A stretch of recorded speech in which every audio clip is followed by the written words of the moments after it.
Malý plameň, čo nechcel nikdy zasnúť. Zviezd padol, hlas sa zemo počula. Prišiel bojovník, čo sa nechce vzdať. Nie je stvorený stáť v tieni, nie je stvorený čakať na znamenia. Keď sa pre ním zavrie 1000 dverí, vykopnete posledné a začne od znova.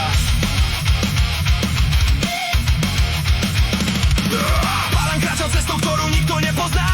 V očiach má búrku, v srdci oheň zo zlata. Neprosí vietor, aby mu pomohol ísť. Zostal sa stáva búrkou, čo dokáže všetko zmeniť. Rýchle rozhodnutia, krv plná energie. Niekedy boj s vlastnou hlavou, vlastnou silou. Chce vyhrať, chce cítiť ten okamih, keď celý svet stichne a on počuje svoj dých. Má chyby, má jazdy, má svoje pády, ale práve z nich vyrastajú jeho sily. Každá rana napísala nový príbeh, každá prehra naučila ho znovu žiť.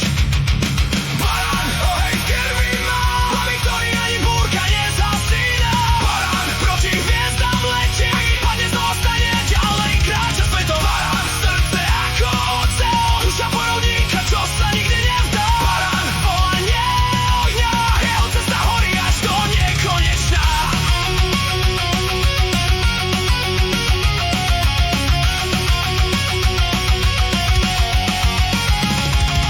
Narodil sa pod znamením prvého kroku, tam, kde odvaha stretla divokú silu. Nečaká, kým mu niekto ukáže smer, on kreslí mapu vlastnou krvou a snami. Keď miluje hory celým srdcom, keď chráni, stojí ako pevný múr.